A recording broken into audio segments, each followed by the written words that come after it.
look at Part 1. Part 1. You are going to hear a customer inquiring about different types of radio. First, you have some time to look at questions 1 to 4.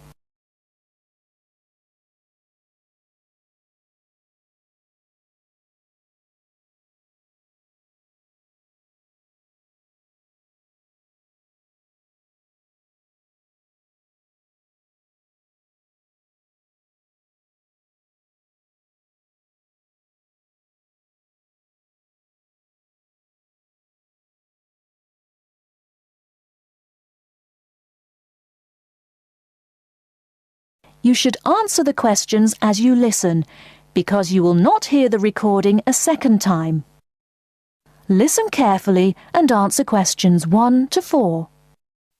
Yes, madam. How can I help you? I want to buy a radio. It's a present for my daughter.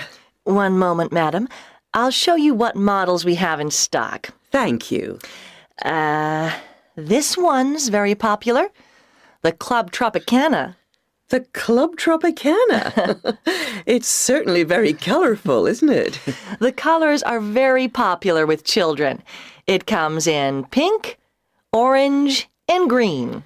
Oh, yes, I think she'd like that.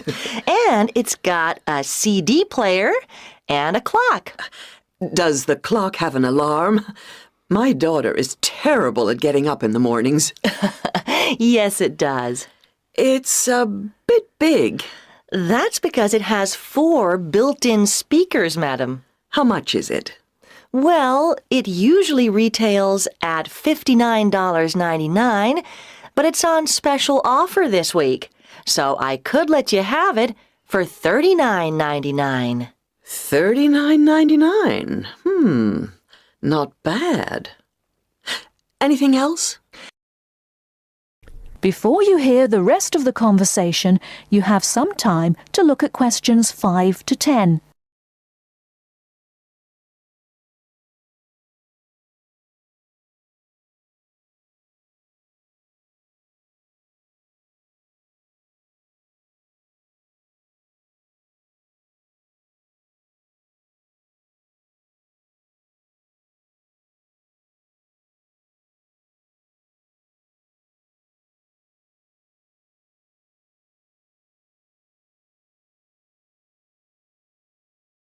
Now listen and answer questions 5 to 10.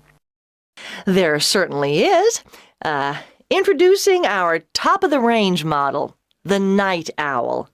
Available only in black, but packed with extra features. Such as? A clock, and it has a television, complete with 10-centimeter screen. And this makes it perfect for the bedside table, a built-in reading light. Very clever. Yes, it's ideal for use both indoors and out. The batteries last for 100 hours. Sounds good. Who's it made by? Parker, madam. They're a British company. Very good quality. Parker? How much is this one? $79.99 plus tax. That's a bit expensive. Do you have anything cheaper? Here. This is the cheapest, smallest, and lightest one we do. It's tiny. And it's round. That's really unusual. Yep. It's called the Olympic. You wear it round your neck with this special strap. See? Oh, it's like a medal. An Olympic medal. That's why it's gold. And you get a free pair of headphones so you can listen to it wherever you are. And you never have to replace the batteries. Really? Why not? There aren't any. Oh? It runs on solar power. Does it really? And I suppose it's expensive. $18, madam. I'll take it. Certainly, madam. Now, cash, check, or credit card? That is the end of Part 1. You now have half a minute to check your answers.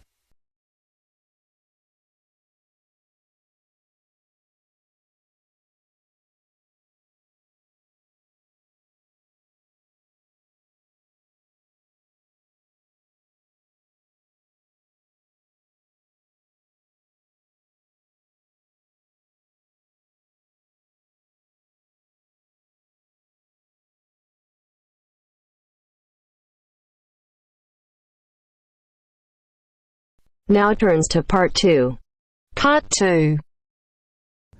You will hear a guidance counsellor talking to a group of students.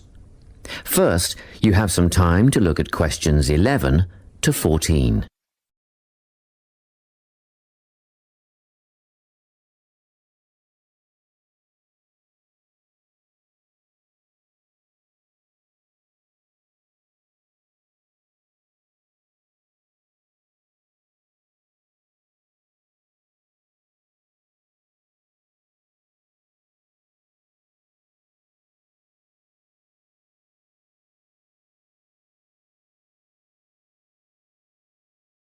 Listen carefully and answer questions 11 to 14.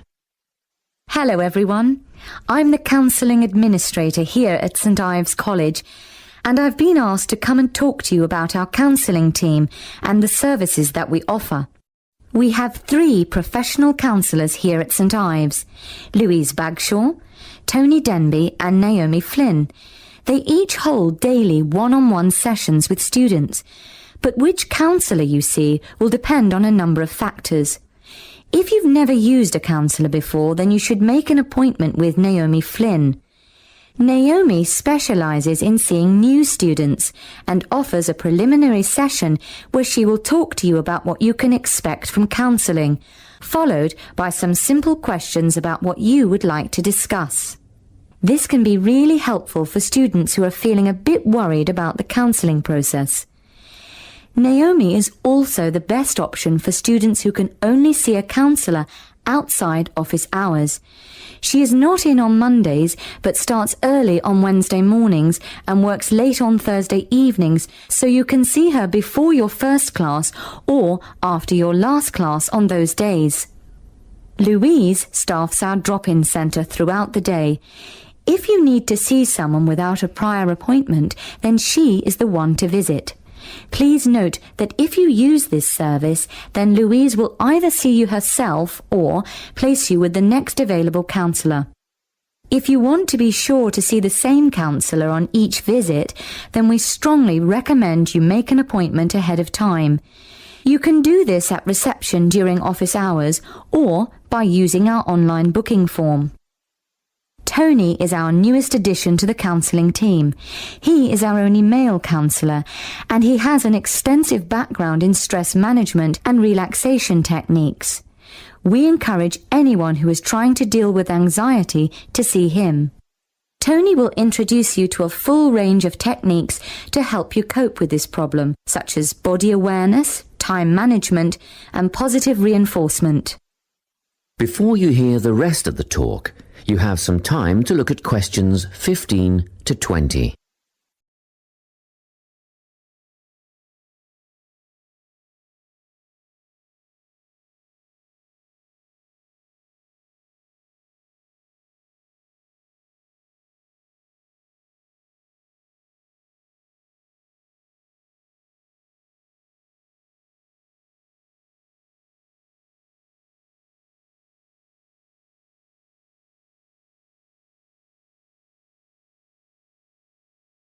Now listen and answer questions 15 to 20. Each semester, the counselling team runs a number of small group workshops. These last for 2 hours and are free to all enrolled students. Our first workshop is called Adjusting. We've found that tertiary education can come as a big shock for some people. After the structured learning environment of school, it is easy to feel lost. In this workshop, we will introduce you to what is necessary for academic success. As you might expect, we're targeting first-year students with this offering. Getting organised follows on from the first workshop. Here, we're going to help you break the habit of putting things off, get the most out of your time, and discover the right balance between academic and recreational activities. With Getting Organised, we're catering to a broader crowd, which includes all undergraduates and postgraduates. Next up is a workshop called Communicating. The way people interact here may be quite different to what you're used to, especially if you've come from abroad. We'll cover an area that many foreign students struggle with: how to talk with teachers and other staff. We'll cover all aspects of multicultural communication. International students tend to get a lot out of this class, so we particularly encourage you to come along. But I must say that sometimes students from a local background find it helpful too, so everyone is welcome. The anxiety workshop is held later on in the year and deals with something you will all be familiar with: the nerves and anxiety that come when exams are approaching. Many students go through their entire academic careers suffering like this, but you don't have to. Come to this workshop and we'll teach you all about relaxation and how to breathe properly, as well as meditation and other strategies to remain calm. We've tailored this workshop to anyone who is going to sit exams. Finally, we have the motivation workshop. The big topic here is how to stay on target and motivated during long-term research projects. This workshop is strictly for research students, as less advanced students already have several workshops catering to their needs. Well, that's it. Thanks for your time. If you have any questions or want more information about our services, do come and see us at the counselling service. That is the end of part 2. You now have half a minute to check your answers.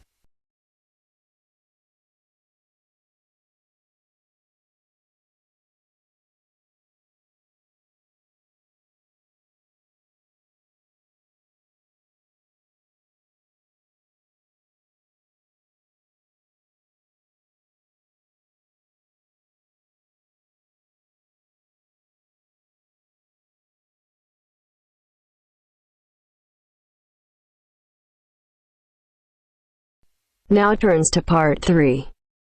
Part 3. You'll hear a tutor and a student talking about the history of the scientific method.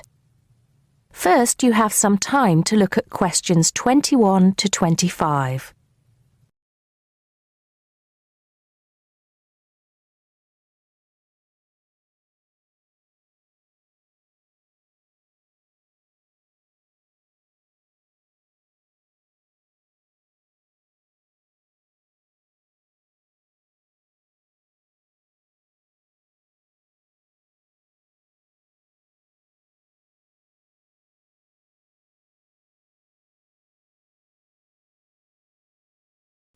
Now listen carefully and answer questions 21 to 25.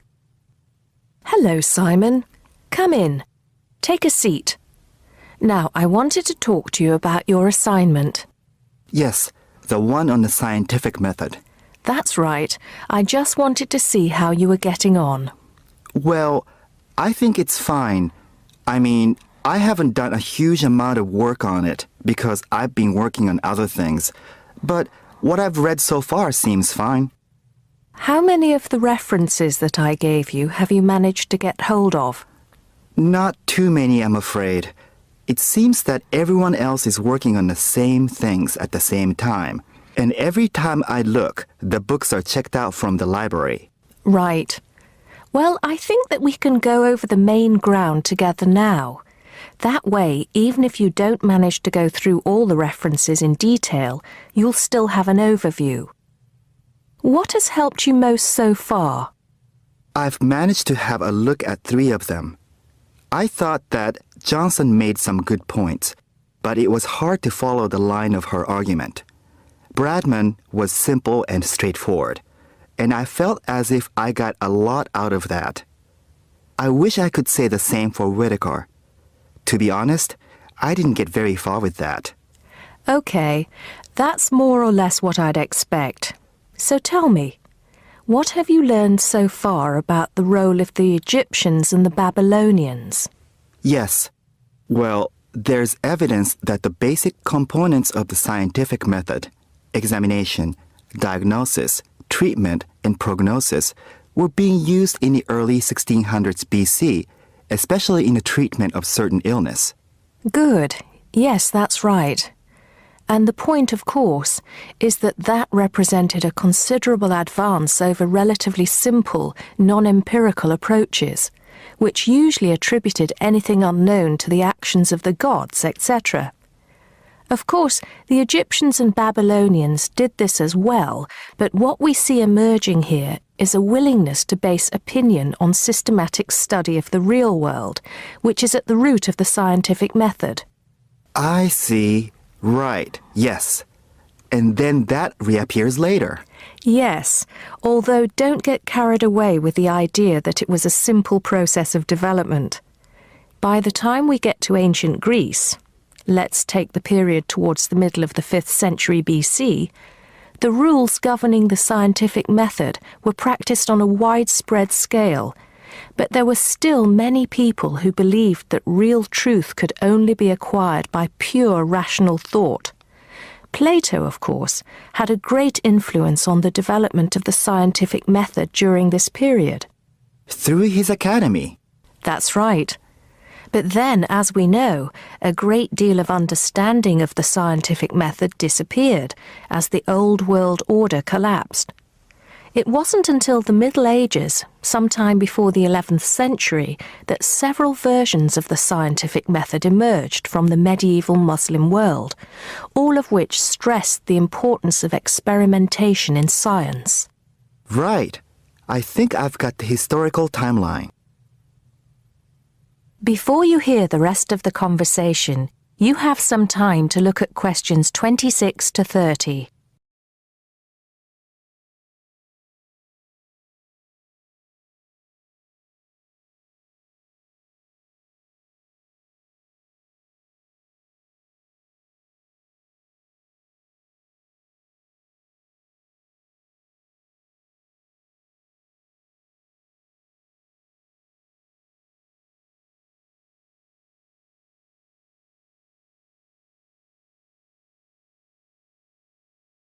Now listen and answer questions 26 to 30.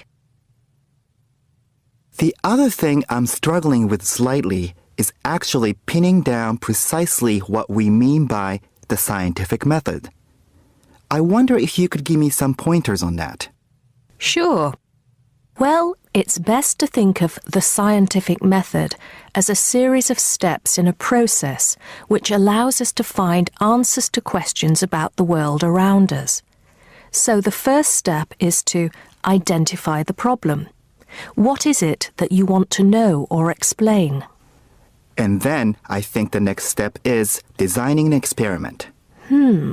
But you can't design an experiment unless you know what you want your experiment to tell you. Oh, yes. You need to form a hypothesis to be tested before you design the experiment. So there's a very clear relationship between hypothesis and experiment. Having designed the experiment, then of course you go on to carry out the experiment.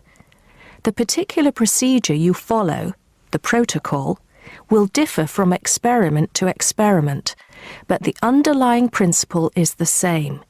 You analyze the data from the experiment in order to confirm or disprove your hypothesis.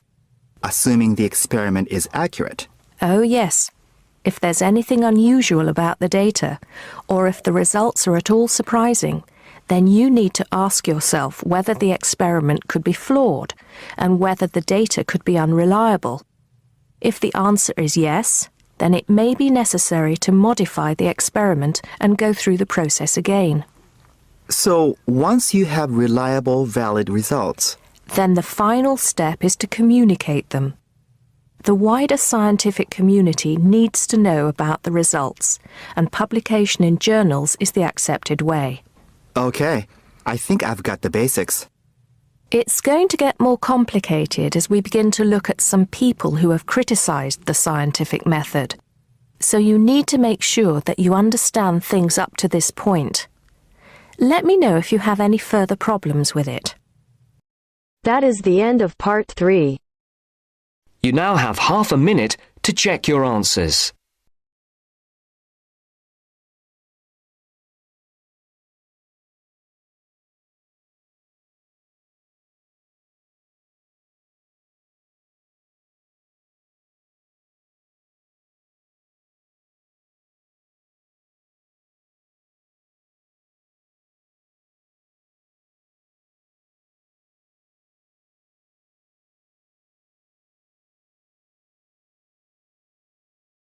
now turns to Part 4.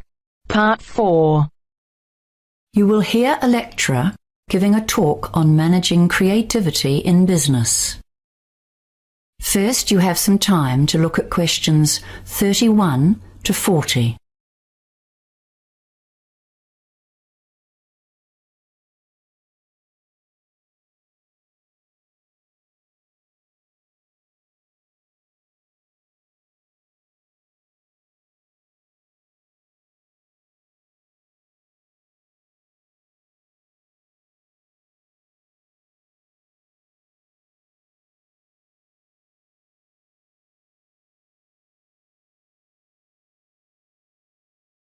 Now listen carefully and answer questions 31 to 40.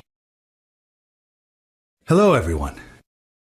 The topic of today's management lecture is managing creativity in your business. And believe me, this is one of the toughest tasks that any manager has to face.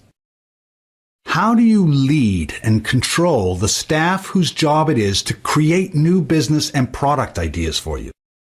They are the ones full of creativity and imagination, so they need to have a lot of freedom. After all, they are the people who are paid to come up with new ideas. Controlling staff who are at the forefront of innovation will be one of your most challenging tasks.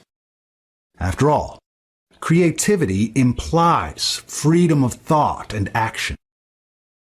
Management styles used to be different, especially in manufacturing. In the factory, staff would be told what to do and how to do it, with a watchful eye kept on them. In that setting, standardization was important for efficiency and product quality. Work could be exceptionally boring, and there was no place for individuality. Now, of course, robots have taken over many of the exacting repetitive tasks. Nowadays, we employ far more people to generate business than to manufacture products. It's very competitive out there. Innovation. That's what our modern consumer craves. Successful companies have got the message. We need lots of new ideas. And now we employ bright young minds to come up with them. However, these ideas have to be implemented to make a change to our profits. So we have to find staff with entrepreneurial flair and be ready to listen to them and support them to follow through on their ideas. We need to supervise without stemming the flow of ideas or sending the brightest minds to work for the opposition. Creative people won't welcome us always looking over their shoulder and checking up on what they are doing. One of the most common ways that management handles this problem of keeping people working along company lines is by establishing achievement targets, like money earned, products developed, or clients gained. These targets are a useful guideline, but they have a downside. Young, enthusiastic staff will be very keen to meet these targets, and some of them might potentially use illegal means or behave unethically in order to meet requirements. For example, by offering bribes to gain sales, or making their sales numbers or earnings look higher than they are, or even threatening or criticizing other staff to get a job completed. Achievement targets are often linked directly to performance bonuses, and this can make a bad situation worse.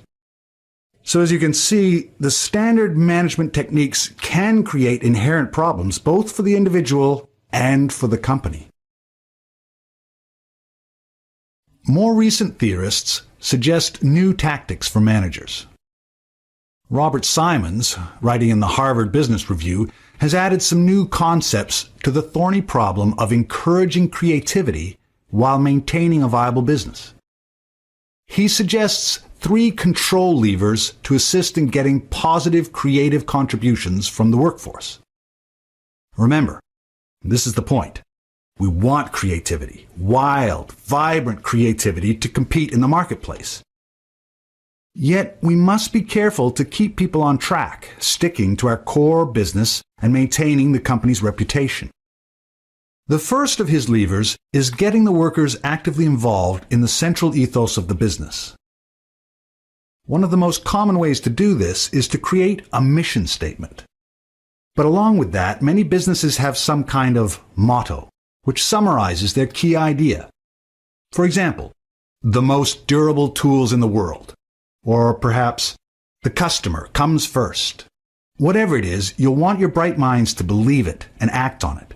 So Robert Simons suggests that it should be developed with staff input, letting them feel like part of the operation.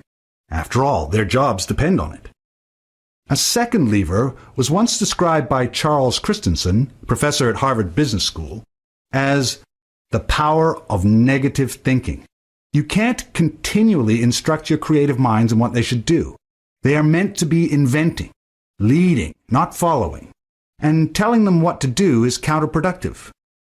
But you can tell them what not to do, which potential products are not related to the company's objectives, or which strategies or behaviors are unacceptable. This is a tactical ploy to maintain the company's integrity.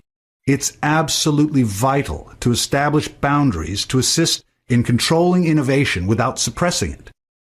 The third lever is basically sitting down with your crew to share ideas about the business. As manager, your duty is to stay abreast of the external factors such as who's competing in your market, how well is the company doing this month, and are you losing or gaining money? Is there some new product seducing your customers? This lever is called interactive control. This means you talk to your innovators and communicate honestly and clearly about your perceptions of what's happening in the market. You encourage them to share their ideas and make plans together for the future.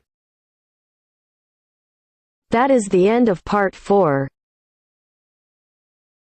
You now have half a minute to check your answers.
Give it to me.